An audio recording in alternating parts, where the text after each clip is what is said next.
definitely horrified and disgusted by what is happening. Horrified and disgusted, a strong reaction coming from tribal members nationwide and those who stand beside them when it comes to their legal rights. The Native American Rights Fund is the oldest and largest nonprofit law firm dedicated to protecting the rights of tribal nations and individual Native people all across the country. And lately, NARF has been busy speaking up and out about recent ICE interactions with tribal members. We're seeing, of course, Native American citizens who are being unlawfully detained without probable cause and then being brutalized after the fact when they're being detained and then held for many, many hours. And they aren't alone. Sioux tribal leaders sending a similar message to members and the masses, sharing, quote, "The Sault Ste. Marie tribe of Chippewa Indians strongly condemns recent immigration and customs enforcement activities that have created fear, confusion, and anxiety within Indigenous communities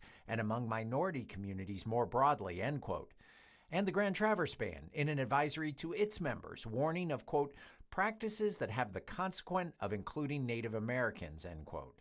Basically, what is happening is a form of racial profiling, and so people are getting detained for the way that they look. And they argue that's something no U.S. citizen, tribal member or not, should have to face. Native Americans are citizens of the United States, and so they shouldn't be unlawfully detained just because of the way they look. With that in mind, NARF, the Sault Ste. Marie tribe of Chippewa Indians, the Grand Traverse Band of Ottawa and Chippewa Indians, and tribal communities across the country issuing advisories to members. It's immensely important to, I think, know your rights and be able to stay calm if you are in a situation where you're being detained by ICE.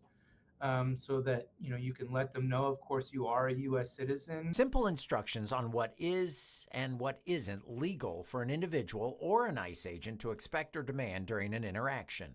You have the right to remain silent. You have the right to be free from unlawful searches and seizures. All of these constitutional rights that have been guaranteed for all of United States citizens, Native people have those rights as well, and they should be aware of them in these interactions.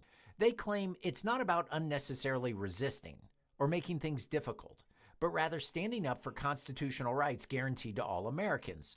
Sioux Tribal Chairman Austin Lowe's explaining, quote, "We will continue to assert our inherent tribal sovereignty, protect our citizens, and speak out against actions that violate the human rights and dignity of Indigenous people and minorities who are unjustly targeted."